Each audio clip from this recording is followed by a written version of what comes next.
Hi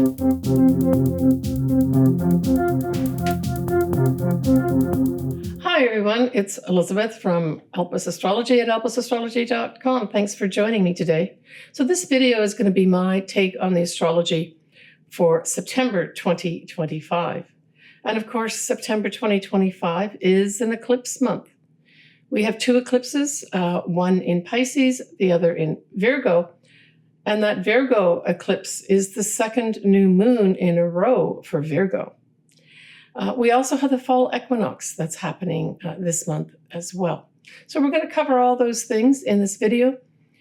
Towards the end of the video, I will do all the sun signs and or ascendants. You pick whatever really resonates with you. I suggest you actually listen or watch both. Your ascendant to start off with, and then your sun sign. Both are important.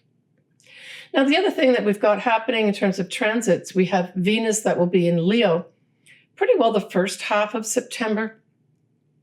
And really, this is going to be exerting some, just a really nice energy with regards to authentically expressing ourselves to start off with, but also authentically expressing ourselves through love, right? Maybe even through children. These are all areas that are ruled by Leo. But there could be some folks also that attract in a creative project, maybe even attract in some money associated with a creative project as well. And then, of course, the second half of September, that Venus will go on into Virgo, and Virgo is very concerned about health. It's service-oriented.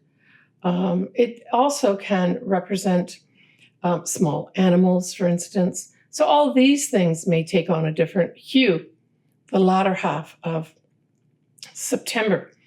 And of course, also Virgo likes to collect important information. So this is the other thing more on a global standpoint or that type of thing, where maybe we will see important information come out the latter half of September. We have Uranus that will be turning retrograde just prior to the eclipse on the 6th of September.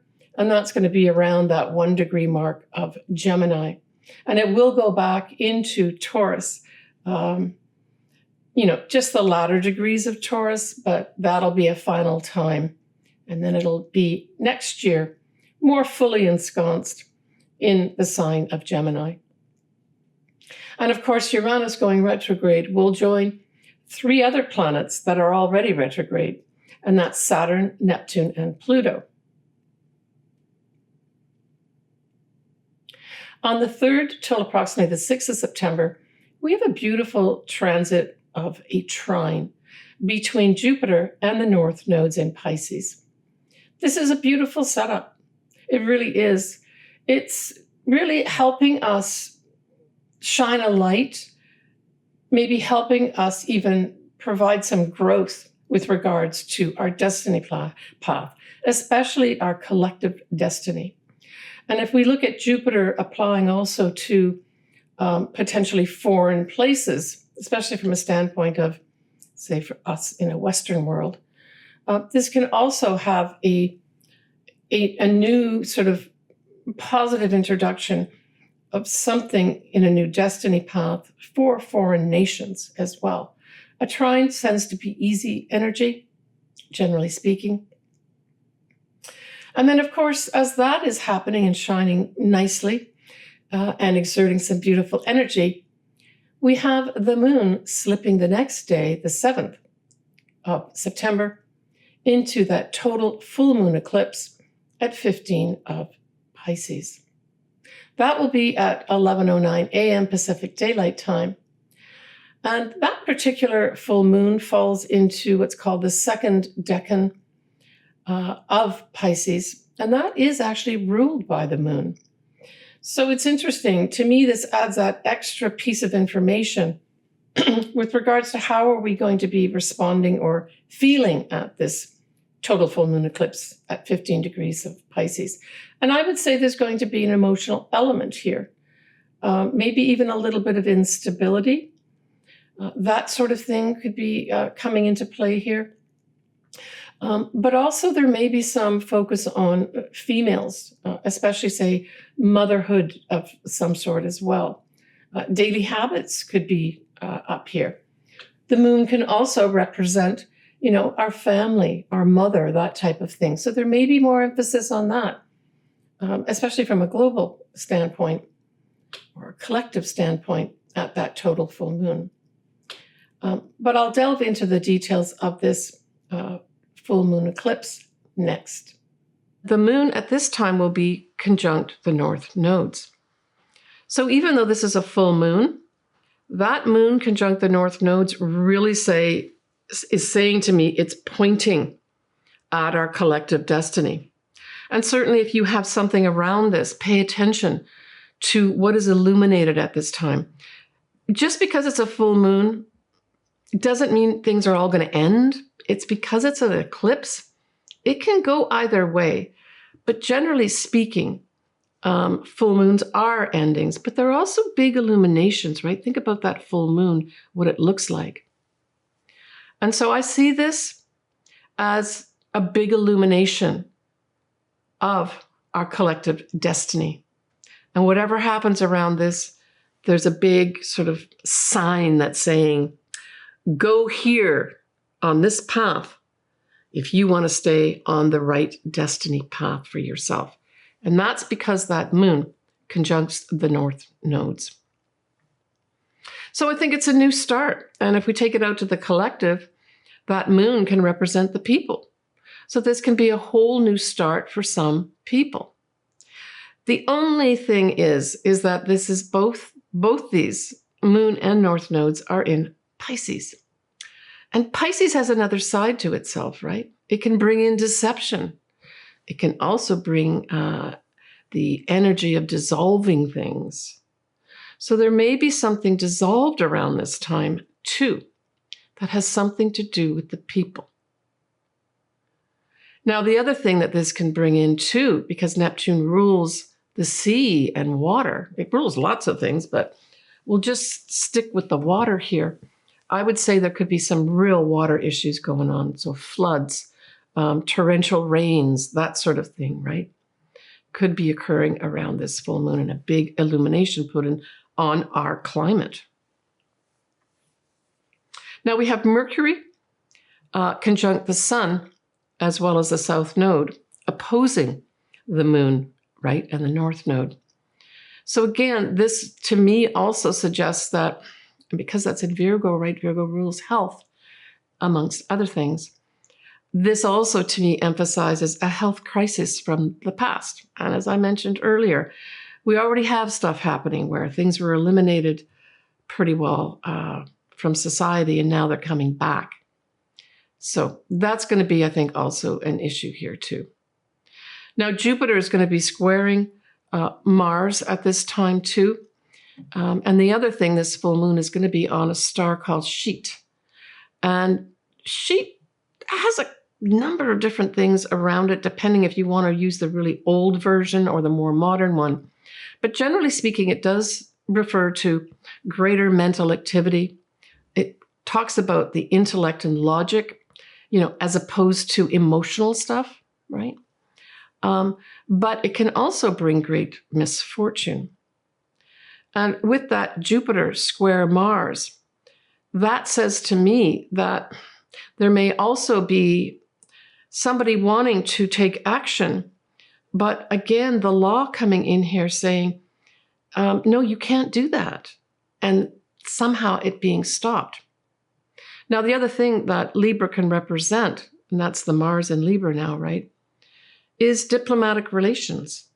And so there just may be some obstacles that have to be surmounted before greater emphasis and development can be put on diplomatic relations, right?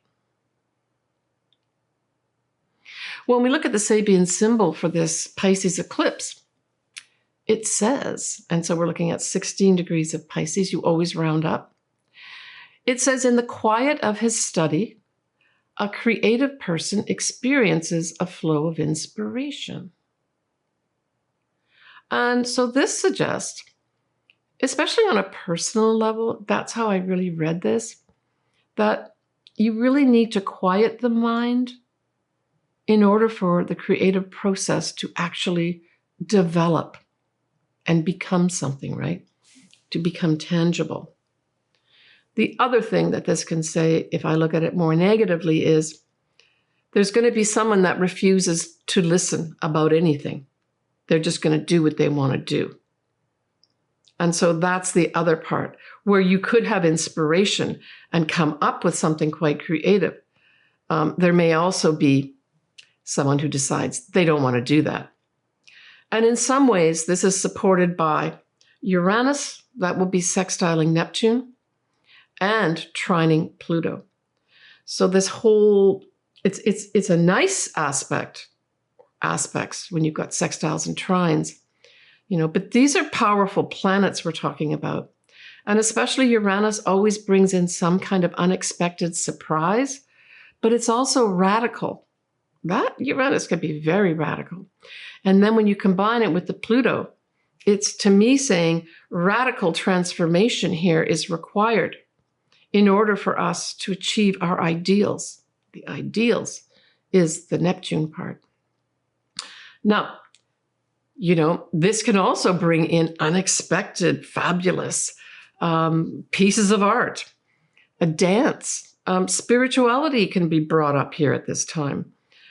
Even we can look at breakthroughs in, treating psychological problems can be brought in here too. And the psychological problems can be represented by both Neptune and certainly Pluto, right? And that's a trine that's happening here. So opportunities to treat, untoward, previously unable to treat psychological problems. And I know I keep an eye on this, and there is some very interesting beginnings of research in this area, and I suspect they're going to come out at this time as big breakthroughs. But if you are involved in any kind of creative project, so that's film, that's art, dance, music of any sort, this eclipse could bring in some fabulous inspiration for you. A tangible, not you get the inspiration, but then you produce it, right? Yeah. So the next eclipse that we have is going to be a new moon in Virgo, and it's at 29 degrees of Virgo. So this is the second new moon in a row for Virgo. The only thing that's different is the degrees. So in August, the degree point for the new moon was 0 degrees of Virgo. Now we're hurtling forward to the end of the sign of Virgo, and we're now at 29 degrees of Virgo. And even though this is a new moon, and certainly if you've got anything, say, around that 29 degrees of Virgo, this could actually be a second new start for you in some way, but more significant than the new moon that was in August, because of course this is an eclipse. And if you've got something around that 29 degree mark, you may actually have an effect from this eclipse right the way through the next 6 months. So the final eclipse that's going to be happening in 2025 is nicely going to be a new moon eclipse. It will be at 29 Virgo, 5 minutes on the 21st of September at 12:54 p.m. on that specific time. So there's a few things that are juxtaposed here. For those advanced students that know that 29 degrees of any sign really brings a big focus to the sign's qualities, that degree is a critical degree. It's called an anaretic degree. So even though this is a new moon eclipse in Virgo, that 29 degrees also brings a little bit of a finality to it too, to anything to do with Virgo type things. And we talked already about health. So we may have some solution here that comes to light because it's a new moon with regards to a health problem. But it can also bring to light a new opportunity to deal with some important facts that come to light at this eclipse around the 21st of September 2025. Now we have the sun and the moon together. That's a new moon. And it'll be conjunct Mercury just into Libra at this time. And so this says to me, important facts are going to be brought up our way with regards to probably diplomacy, the legal profession, that type of thing, right? Now, in some respects, that Libra can also represent, manners and, being nice to people as well. And Venus, of course, rules Libra. Now, although Venus doesn't rule this eclipse, it's Mercury that rules it. So you need to pay attention where Mercury is. And we just spoke about that. Venus is at 2 degrees of Virgo, not its favorite sign to be in, but importantly, it will be squaring newly minted Uranus in Gemini. And so this brings up, I would say there may be some challenges with regards to money. I think that's what Venus is representing here. It can also, though, represent females, for sure, where females speak out and give important facts, and they're not afraid about being a little radical about it or, upsetting the apple cart here. But I'm thinking that this is more money. Unexpected challenges with regard to money come to light with Uranus being in Gemini now, right? Now, that sun and moon will be opposite Saturn. And so to me, this also suggests that, again, those with the rules and regulations, the old institutions are going to be influencing this new start in some way. And maybe even putting a delay on things of some sort, right? We have Mars at 29 degrees of Libra too. So this brings in an element of laws being forced upon people. That's what I'm getting here, because don't forget that 29 degrees an anaretic degree, and it kind of squishes down and condenses all that energy of Libra. And so Mars is action, and then we've got the laws here. So this is putting the laws on people, the laws on things. I'm almost thinking also forcing diplomacy, which is kind of the opposite of what diplomacy is. Yeah. That Mars also widely squares Pluto, right? Because it's at 29 degrees, almost 1 degree of Scorpio. It'll square that Pluto, which I believe at this time is around 3 degrees. Let me just double check that. No, Pluto is retrograded back to 1 degree. So that really is a square, a full-on square. Now, at this new moon eclipse, we also have the eclipsed moon on a star called Denobula. And Denobula speaks to daring activities along with quick judgment, but this could lead to despair and regret. So if you have anything around this degree point of 29 degrees Virgo or 29 degrees of Pisces, just take care with whatever judgments you're making and whatever decisions that you want to make, especially decisions where you want to act right now. I would suggest that you take a breath and actually consider what you're doing here, right? It doesn't mean you shouldn't take action of some sort. It just says for sure with that star, Denobula, I would say you need to weigh things carefully and maybe even seek some advice. Nicely, we're going to have Jupiter in Cancer now in September, trining the North Node and sextiling the South Node. So to me, this is giving some real positive energy with regards to any new destiny path to do with Cancer-related things. So this is, motherhood. This is the homeland. This is our family, our mother, right? So that's a nice energy that's going to be going in there. The other two nice energies that we have is Neptune is going to be sextiling Pluto, And Uranus will be sextiling Pluto at this new moon eclipse. So this also suggests to me that there will be some opportunities here to make some real changes, real positive transformational change. When we look at that Sabian symbol,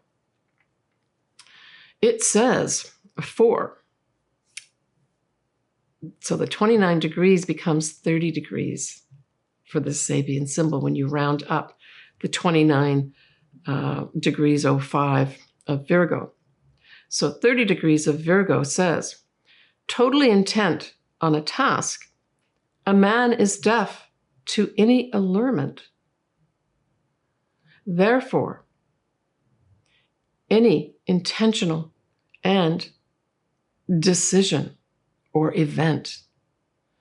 So I would say that this kind of backs up what I was saying with that star, the effect of that star on this eclipse. It's a person who's like single-mindedly, so this is going to be probably for the collective, although individually this could happen to you too. The single-mindedness of, I'm going to do this. This is going to be what we're doing. And just not paying attention to anything, being deaf to any allurement. So I suppose just be aware of that on an individual basis. Seek out advice. It doesn't mean you got to take it, but sometimes getting advice or just rethinking things can actually help out with this new start for you.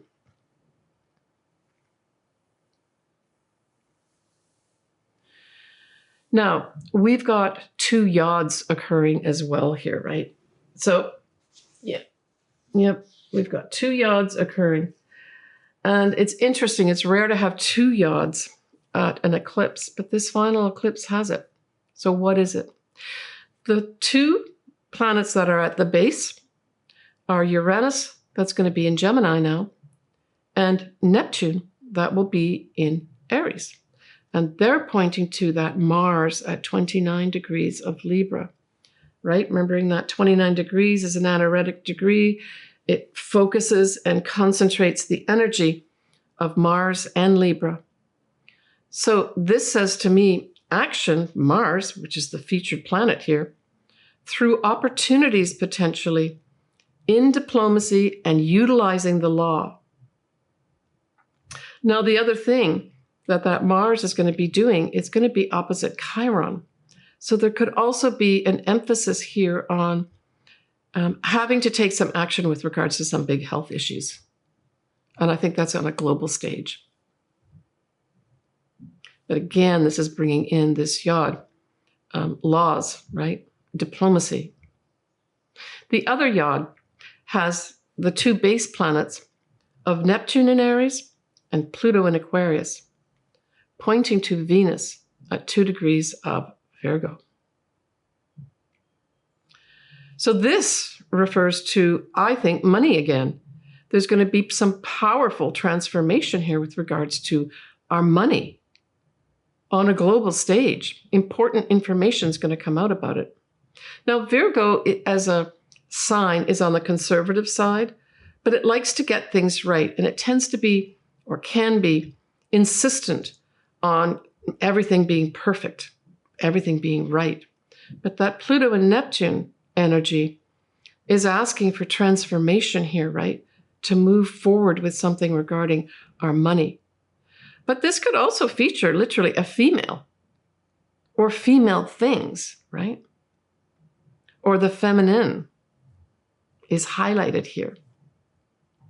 Now that Venus that both that Neptune and Pluto are pointing at in this yod is square Uranus. So I would say that there's going to be some energy here that is going to be challenging unexpectedly to fit in this new way we look at money. But like I said, this could be a new way we look at the feminine, or we look at literally a female. And the other thing that's going to be happening here is, I'll just take a look to see exactly when it is. I talked about Venus being in Leo the first half and then Venus going into Virgo. So it will be important when Venus gets to 29 degrees when it actually aspects this eclipse that I'm just talking about now. Let's just see when that is. So that's going to be the following month of October, and I'll talk about it then. But we're looking at probably the 13th of October. For those especially that have something around that 29-degree mark, Venus will then aspect that. And Venus tends to take the rough edges off things, soften things nicely. It could bring in maybe that new start for some of these folks that are watching, brings money in October for you. Maybe even brings something to do with love or your value, right? But it is related to the eclipse on the 21st of September. Now, the decan that is involved here with this eclipse is the third decan, and that is ruled by Venus. So again, this kind of emphasizes to me that we need to pay attention in October as well with regards to whatever the newness is that comes out at this eclipse in Virgo on the 21st of September. You'll have a reactivation in October. The Venus part of it, as I mentioned, associated with the eclipse itself, I would say, again, this softens any hard edges. It can bring in love. It can bring in greater value for you. It can bring in money for you. That type of thing can certainly come in. And I like this effect because if we think about it, the new moon always has the moon and the sun together. So the moon and the sun in Virgo really emphasizes Virgo type things. And then having this Venus offsetting it a bit makes things a little more palatable. So let's just say at this eclipse, on a global stage or collective standpoint, we have more information coming out, maybe more critical information coming out. And personally, we may enter into an analysis paralysis. Well, Venus will help pull us out of that and make it a little softer and maybe not so serious. So I do like this new moon eclipse. The only thing I've got to say is that 29 degrees, just like the 0 degrees, are critical degrees. But differently, that 29 degrees is a culmination. It's wrapping up the Virgo energies, right? And so in some ways, although this is a new moon, that 29 degree also says this is a wrap up of some sort. And it can intensify Virgo type things. And as I mentioned, those Virgo type things can be analysis paralysis. It can be too much attention to the details. But favorably, it can also bring up a new light on information coming in, either personally or on the global stage, and that's collectively, right? So right after that, on the next day, on the 22nd of September, we have the fall or autumnal equinox come in here. And what's interesting, even in one day, we have everything now shifting into Libra, right? So we have the sun, we have the moon, and we have Mercury all in Libra at this fall equinox. And so this really emphasizes things that are Libran, and that's legal matters. That is diplomacy, maybe at an all-time high. And this effect, of course, will last for a few months till we enter into the winter solstice, and we have a new set of things coming our way. Yeah, and I mean, on a personal basis, that equinox can, if you have, say, something around the degrees, and you can see the chart up here, you can take a look at where the sun, the moon, and the Mercury is in Libra. If you've got something around those degrees, you may be affected by this. And the effect may last for a little while, but you may be trying to balance things in your life as well. Harmony is sought out when we're talking about Libra too. I've just put a picture up here that I took when I volunteered my services at the San Diego Astrological Society Bazaar that happened in August. I sure appreciate everybody coming out. I think it was a really successful event for the society. And in fact, I'm going to be going to the San Diego Astrological Society in September. It's going to be Friday, the 12th of September, around 7 p.m. And of course, that's in San Diego. I will be giving a lecture on decans. And I'm just putting a request out to my viewers as well as my clients and as well as people who will be attending the lecture.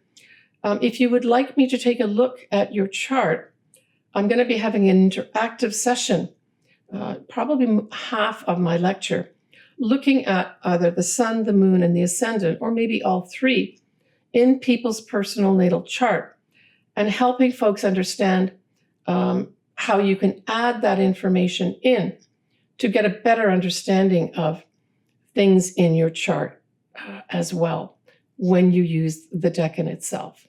So I'm going to take the first 10 charts. You can send that to elpisastrology@gmail.com. I will put up that email here for you so you can go directly into it. But feel free, if you're watching this and it is before the 12th of September, you can actually send that in to me. And we will record this lecture and I will post it up on YouTube so you can take a look at whatever I analyzed in your chart from a decan standpoint, right? So when we look at the October 2025 astrological little peek, we're going to have a full moon in Aries, a new moon in Libra. Mercury will be in detective mode Scorpio, and Pluto will go direct at that time. So let's move on to a look at your personal ascendant and or sun sign. So for Pisces, that total full moon eclipse falls in your first house. So this really speaks to something very personal. But hey, that second new moon is in your 7th house. So for this September, and depending if you do have, say, something around that degree point of 15 degrees Pisces, the effects that I'm talking about may carry on longer. This September, Pisces, is really saying it's about you, for sure. Probably something wrapping up in some way, but it's also about your partners, right? So both eclipses fall into those territories. And in many ways, there may even be more of a focus on your partner. Why? Because that total full moon eclipse on the 7th, 15 degrees of Pisces, because it's a full moon, we know that the sun is going to be in the opposite sign to where the moon is. And that'll be in your 7th house. So you're going to have, for the first eclipse, the sun in the 7th house. The second eclipse, both the sun and the moon will be in the 7th house. So I think when I looked at this, I felt there was going to be a big focus on your marriage, your business partnerships, and clients. And it may be something as simple as something gets wrapped up.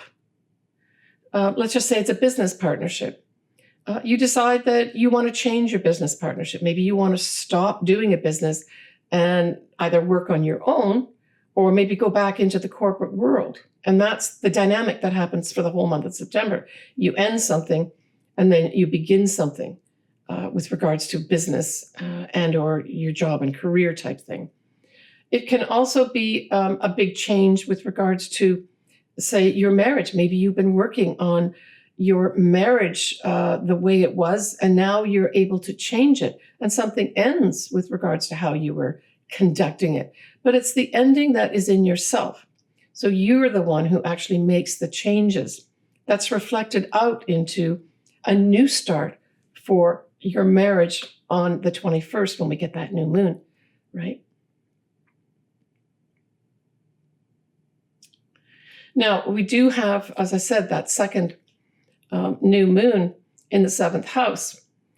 In Virgo, that can bring, say there's some new information coming in for your partner.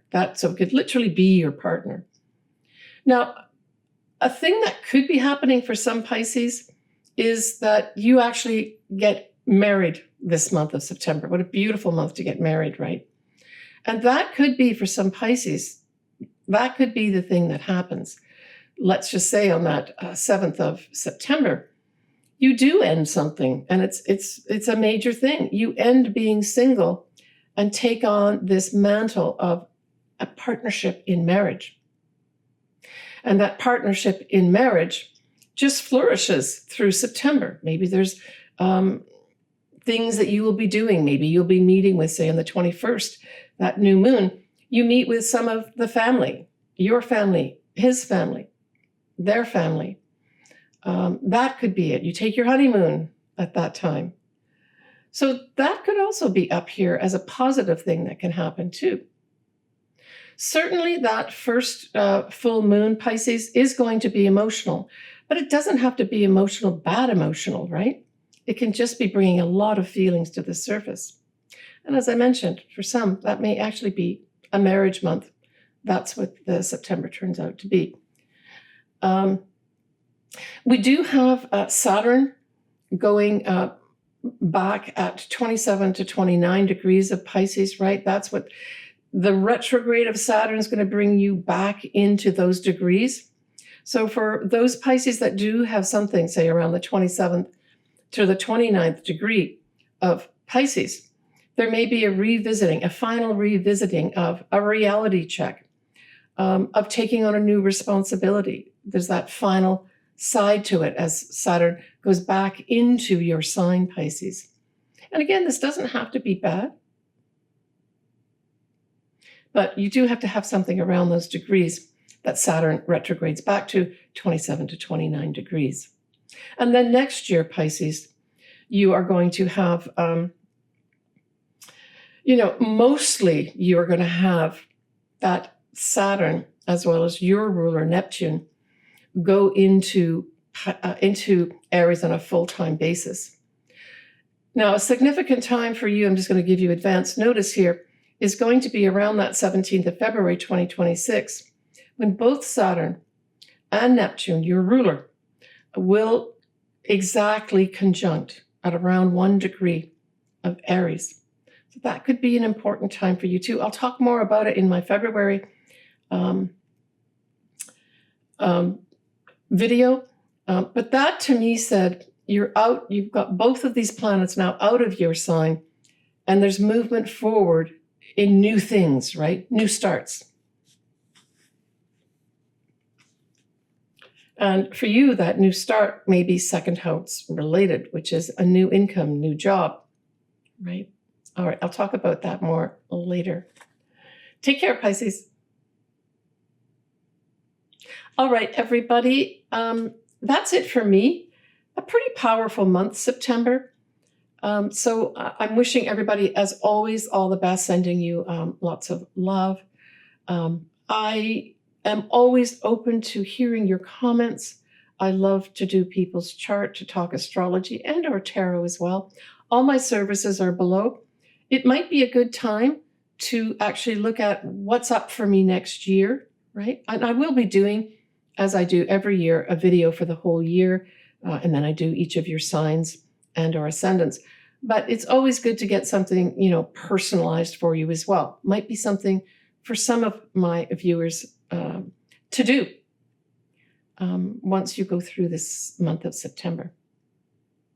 Wishing everybody all the best. Please take good care of yourself, and bye for now.